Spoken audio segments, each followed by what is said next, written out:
क्या पूजा करते समय आपके आँखों में आंसू आते हैं? हम आपको बताएंगे कि कौन सी वो दैविक शक्तियाँ हैं जिनकी कृपा आप पर बनी है। हमारे प्राचीन ग्रंथ के अनुसार ये ब्रह्मांड खाली था, केवल अंधकार था।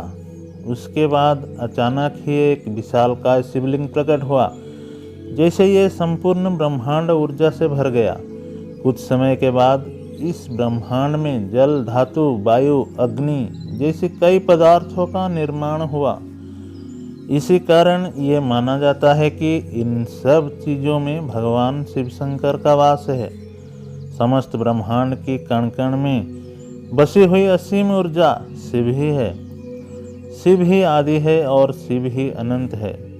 इसी कारण जब भी आप पूजा पाठ करने बैठते हैं और ईश्वर का ध्यान करने बैठ जाते हैं, आपकी आत्मा का लगाव ईश्वर के साथ हो जाता है। ईश्वर सर्वव्यापी है।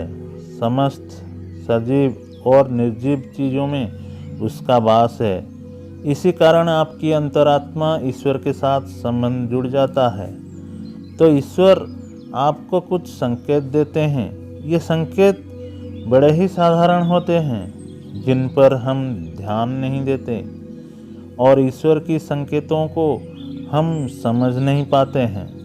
सर्वव्यापी परमात्मा सब प्राणी की आत्मा से जुड़ा हुआ है। जब भी हम पूजा और ध्यान करते हैं तो आपकी आसपास की वातावरण सकारात्मक ऊर्जा से भर जाता है और इसी कारण से हम प्रसन्नता महसूस करते हैं। दुख का माहौल भी खुशी से बदल जाता है। आप कितने भी तनाव में क्यों न हो, आपका अच्छा और स्वच्छ निर्मल महसूस होने लगता है, क्योंकि इसी सकारात्मक शक्तियों का प्रभाव कुछ ऐसा होता है। जब हम ईश्वर से जुड़ी कई कथा सुनते हैं तो हमारे मन में भक्तिभाव जागृत होता है और रोम रोम खड़े हो जाते हैं और हमारे आँखों में आंसू आ जाते हैं। ईश्वर की उन अनंत शक्ति का अनुभव करते हुए शरीर में एक ऐसा उल्लास आते हैं, जैसे हमें लगता है कि ईश्वर हमारे सामने खड़े हैं। ईश्वर पर हमारा विश्वास दृढ़ होने लगता है। आज हम आपको कुछ ऐसे संकेत के बारे में बताएंगे जो आपको ईश्वर की ध्यान करते हुए आपको ये संकेत मिलते हैं, तो आप समझ जाइएगा कि ईश्वर आपको कुछ संकेत दे रहे हैं। पहला संकेत है आँखों में आंसू आना। अगर आप ईश्वर की आराधना में ध्यान लगाकर बैठे हैं और अचानक ही आँखों में आंसू निकल आते हैं, तो ये ईश्वर की संकेत है। आपकी आत्मा का ईश्वरीय शक्ति से मिलन हो चुका है। ऐसे समय में ईश्वर का अपनी मनोकामना अवश्य बताएं। ऐसे समय पर ईश्वर से की हुई हर प्रार्थना का फल मिलता है। जब भी आप पूजा करते हैं और आपकी आँखों में आंसू आ जाए, तो ईश्वर को आपकी जीवन की दुख एवं कष्टों की निवारण की प्रार्थना करें। और भी पूजा के समय आँखों में आंसू आने का यह भी कारण माना जाता है कि आपकी अंतर्मन की बुराई की सफाई हो रही है और आपका अंतःकरण शुद्ध हो रहा है। दूसरा है भक्ति में भाव विह्वलित हो जाना। कई समय पर पूजा करते वक्त अगर आप भक्ति में विह्वलित हो जाते हैं और आपकी कंठ रुद्ध हो जाते हैं, कोई भजन या आरती गाते हैं, अत्यधिक भाव विह्वलित होने पर गा नहीं सकते, कंठ अपने आप ही दब जाता है, तो ये संकेत है कि आत्मा परमात्मा से जुड़ चुका है। इसी समय पर परमात्मा से की हुई हर प्रार्थना का फल मिलता है। तीसरा है ईश्वर को आपके सामने उपस्थित का अनुभव करना।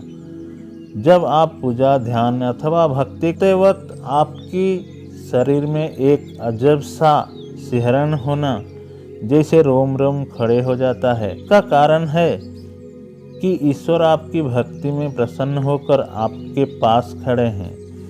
उनसे निकलती हुई सकारात्मक ऊर्जा के कारण आपके रोम रोम अपने आप खड़े हो जाते हैं।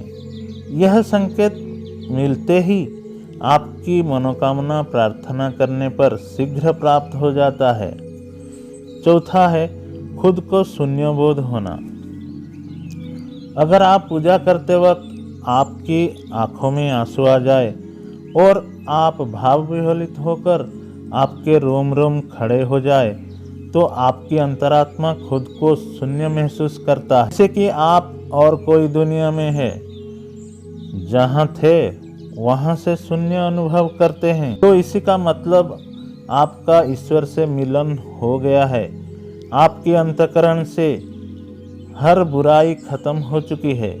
ये सब जितना भी अनुभव है, ज़्यादातर लोग ये संजोग समझकर ध्यान नहीं देते और बस ईश्वर की आराधना में खो जाते हैं। परंतु ये ईश्वर से कुछ मांगने का सर्वोत्तम समय होता है। पांचवा संकेत है जलाई हुई ज्योत का बढ़ना। अग्नि पंचतत्वों में से एक है। इसमें भगवान शिव शंकर का वास है। अगर आप पूजा कर रहे हैं और आपके सामने रखे दीपक आरती की ज्योत बढ़ जाता है तो ये एक ईश्वर का संकेत है। वे आपकी पूजा और भक्ति से प्रसन्न है। ऐसे समय पर हमें ईश्वर की प्रार्थना करनी चाहिए और अपनी मनोकामना बतानी चाहिए। छठा है धूप बत्ती का धुआं। यदि आप पूजा करते समय आपकी द्वारा लगाई हुई अगरबत्ती एवं धूप बत्ती का धुआं इष्ट देव की प्रतिमा की ओर आ रहा है या तो पूरी ऊपर सीधा होकर जा रहा है, इसका अर्थ ये है कि आपकी पूजा ईश्वर ने स्वीकार कर लिया है। सातवां है फूलों का गिरना। अगर आप पूजा एवं ध्यान से बैठने से पहले ईश्वर की प्रतिमा पर फूल चढ़ाया है और ध्यान पूजा करते समय वो फूल गिरता है तो ये बड़ा ही शुभ माना जाता है। इसका अर्थ ये है कि आपकी आराधना को ईश्वर ने स्वीकार कर लिया है और वे इसी का उचित फल आपको तुरंत ही प्रदान करेंगे। अगर ऐसे संकेत पूजा करते हुए आपको मिलते हैं तो कमेंट में ज़रूर बताएं। ईश्वर की कृपा पाने के लिए वीडियो को लाइक सब्सक्राइब जरूर कर दीजिएगा। हर हर महादेव, जय भोलेनाथ।